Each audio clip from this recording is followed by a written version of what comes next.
Well, retail spending fell for the sixth month in a row in July, with new figures showing hospitality took a $17 million hit. The grim economic outlook influenced yesterday's landmark rates cut, with the Reserve Bank concluding that high interest rates have reduced demand in the economy. But as Zane Small reports, the inflation battle isn't over yet.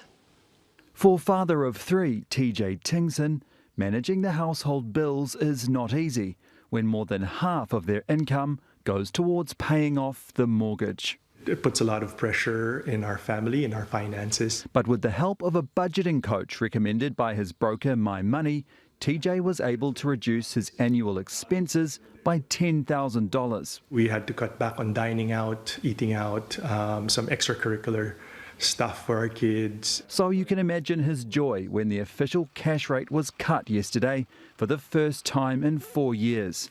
Commercial banks responded immediately by reducing home loan rates. We've been waiting, we've been reading the news and checking the OCR rates. The Reserve Bank concluded that high interest rates are reducing demand in the economy. As long as inflation remains low and stable, you will have low and stable nominal interest rates. ASB correctly predicted yesterday's rates cut. Inflation was certainly coming down, the economy was weak, and we knew that the OCR at 5.5% was well above neutral levels, which is around 3.25%. New data helps to explain the Reserve Bank's decision.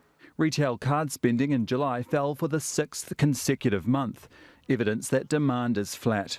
Meanwhile, price inflation is easing in areas such as food. For example, Coomera prices dropped from a peak of $14.25 per kilogram in January to $5.72 in July. One of the sticking points for the Reserve Bank is domestic inflation, including higher costs for insurance, council rates and rents. Figures out today show rental prices are 4.3% higher than a year ago. And the Reserve Bank says it is uncertain about whether the government's tax cuts will add to inflationary pressure.